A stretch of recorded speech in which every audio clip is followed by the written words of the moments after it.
Yep. Josh Senk, S-E-N-K, General Manager for Michaels. Are we ready? We're good. Okay. Good afternoon. The recent actions of President Joe Biden, executive order halting the construction of the Keystone pipeline, has affected Michaels, thousands of union trade members across the country, and hundreds of guys that specifically work in Wisconsin.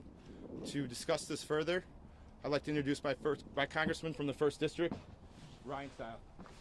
Thanks, man.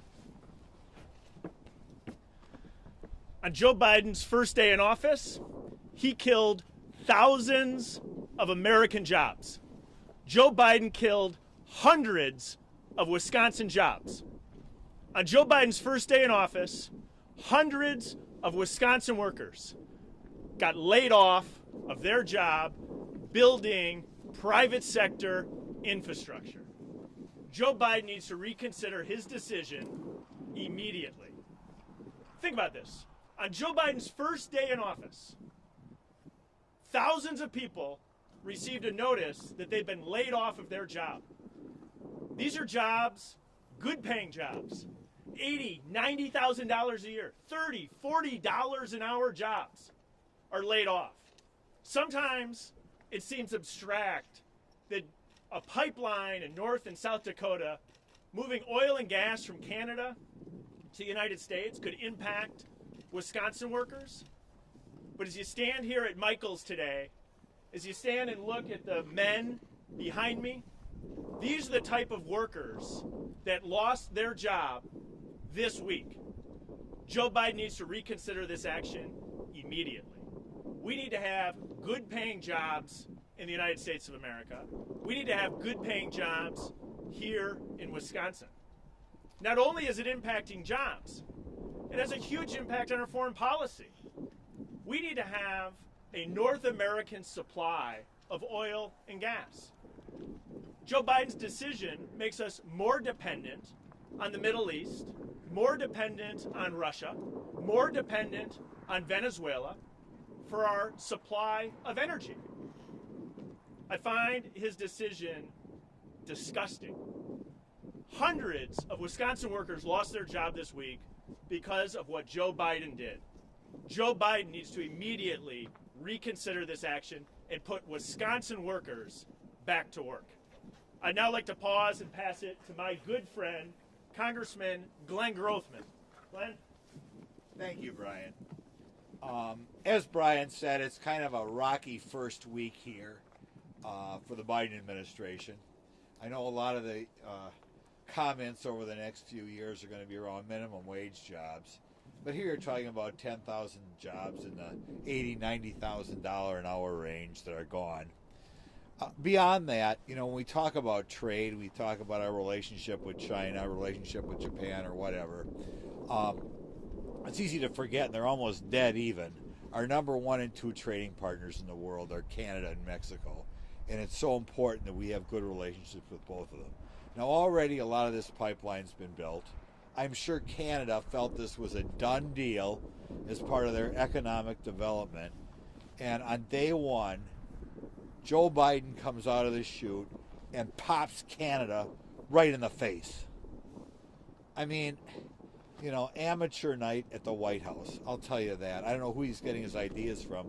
I thought I was at that speech the other day. I thought maybe Lady Gaga thought this would be a good idea. But in any event, I hope not only when he thinks about the people who lost their jobs, but I hope when he thinks about our relationship with Canada, that he reconsiders and gets us back on the straight and narrow. Now I'd like to introduce things to my boss here, Scott Fitzgerald. Thanks, Glenn. I think there's a time for political rhetoric, and we heard a lot about the pipeline this fall. I think I'm shocked and disappointed that we're standing here today having this press conference at the Michaels Corporation, headquartered up in Brownsville. I mean, it's a great American company that literally just got the rug pulled out from underneath them, and certainly disappointing. I saw that President Biden had a stack of executive orders sitting on his desk, and one by one he was signing those and then making a comment trying to make a political point. I'm not sure who the constituency is that he did this for, but I'm hopeful, not only by being here today, but I think other elected officials, whether it's at the state legislative level or in Congress, that's where the answer is to reverse this. And it also means that Canadian officials, I'm sure, will be reaching out to President Biden saying, this is a big mistake. This is a big mistake. So not only I think it's important to have the Republican members of Congress here, but, I think there's probably employees that are represented by Representative Moore and Senator Baldwin, Representative Pocan and Representative Kind, others that could reach out to those elected officials as well and say, call the White House. Call the White House and ask them to undo this mess that they've created, and let's get these people back to work. So it's unfortunate that we're here today, but I think it's necessary because it's kind of a last-ditch effort to save these jobs and get this thing reversed. So thank you. Happy to answer any questions. Adam, yeah. Obviously, the pipeline has been a controversy, a project for decades now. Why do you believe that the jobs here, I don't know if the right word would be, outweigh the environmental concerns, and particularly the concerns of indigenous people who live in northern Minnesota or near the border? The environmental concerns are very misleading to a lot of people. So the oil and gas is still going to be transported into the United States of America. It's going to be done by rail, a less efficient means of moving oil and gas with greater risk to the environment from rail accidents, far less safe than a pipeline. And so I think it's very misleading the way that Joe Biden explained this. And it's had a real direct impact on the workers here in the state of Wisconsin. I don't know if you guys want to add anything to that or not. Oh, that's true. When you talk about the environment, like Bryan said, a pipeline is safer than rail. Can we have you come up to the microphone? Yeah, like Bryan said, when you talk about solely the environment, a pipeline is safer than rail, and certainly safer than truck. So, other than, like I said, other than to cater to some uninformed environmentalists, and that's what I said a little sarcastically, Lady Gaga, but that crowd who doesn't really know what's going on in the world, if your sole concern was the environment, you would rather have stuff be transported by pipeline. How is Michael's quote affected directly? I'm not sure if you know the answer. I'm happy to let the Michaels team answer that directly, but Michaels employees, Michaels is a subcontractor for TC, which is doing the pipeline. And when this was terminated, all the work stopped on the Keystone pipeline. And so workers from Michaels, workers from other companies in the state of Wisconsin who were on the project this week were laid off this week by the action of Joe Biden.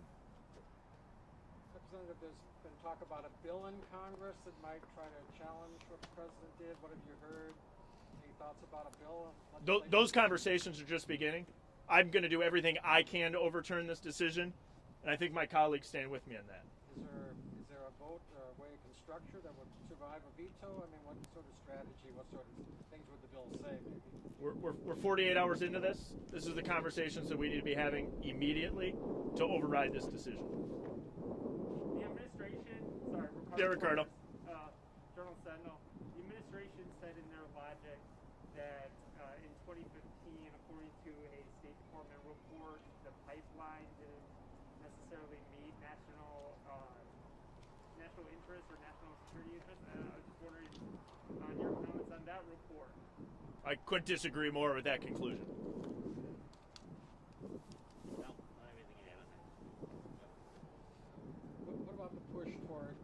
solar, renewable over the next decade, and then less emphasis on carbon-based fuels? That's what the administration seems to be saying. That's what the renewable energy industry seems to be saying, that we're going to be kind of moving away towards something else. This is private sector investment. And so I'm a believer in an all of the above approach. And so this private sector investment should be allowed to go forward.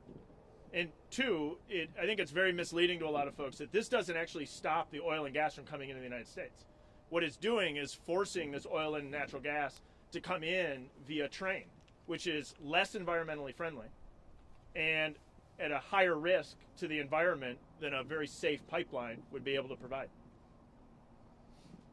Some people might look at your campaign contributions and saw some executives from Michaels did donate to your campaign. Any comments on that? I'm standing here with the workers who lost their job. I'm concerned about Wisconsin workers.